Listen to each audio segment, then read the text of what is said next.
മറ്റേ ഒരു ഫെവികോൾ മാതിരത്തെ ഒരു ഫെവികോൾ ആണെങ്കിൽ ഓക്കെയാണ്, ത്രെഡൊക്കെ അത്യാവശ്യം നല്ല രീതിയിൽ ഒട്ടും.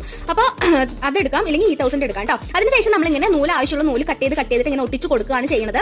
ആക്ച്വലി നമ്മൾ റെയിൻബോയിൽ ഉള്ള എല്ലാ കളറും എൻ്റെ ഇല്ല, എൻ്റെ ഉള്ള കളർ വെച്ചിട്ടാണ് ഞാൻ ചെയ്യുന്നത് കേട്ടോ.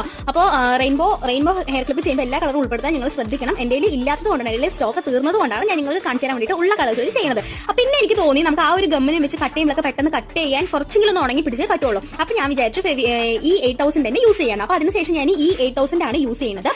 നമ്മളിങ്ങനെ റാ ഷേപ്പിൽ ഇങ്ങനെ ഒട്ടിച്ചു കൊടുക്കുകയാണ് ചെയ്യുന്നത്. ഗമ്മ് വെച്ചിട്ട് നമുക്ക് കുറച്ചൊന്ന് നൂല് ത്രെഡ് കുറച്ച് നീളത്തിൽ തന്നെ കട്ട് ചെയ്തെടുക്കുക. എന്താണെന്ന് വെച്ചിട്ടുണ്ടെങ്കിൽ തികയാതെ വരരുതെന്ന് പറഞ്ഞിട്ടാണ് കേട്ടോ. അതിനുശേഷം നമ്മൾ ഓരോ കളറായിട്ട് ഇങ്ങനെ ഒട്ടിച്ചു കൊടുക്കുകയാണ് ചെയ്യുന്നത് കേട്ടോ. അപ്പോൾ ഈ OHB ഷീറ്റ് വന്നിട്ട് നമ്മൾ കുറച്ച് പോർഷൻസ് ആയിട്ടാണ് ഓരോന്ന് ചെയ്യാതെ. താഴെ ബട്ടർഫ്ലൈ കുറച്ചിരിക്കുന്നുണ്ട്, അതാരും കണ്ടില്ല എന്ന് വിചാരിച്ച് അങ്ങോട്ട് വിട്ടോളൂ കേട്ടോ. ഞാൻ ആക്ച്വലി അത് കട്ട് ചെയ്യേണ്ടെന്ന് വിചാരിച്ചു. നമുക്ക് വേറൊരു ബട്ടർഫ്ലൈ മോഡൽ ചെയ്യുന്ന സമയത്ത് യൂസ് ആവുമല്ലോ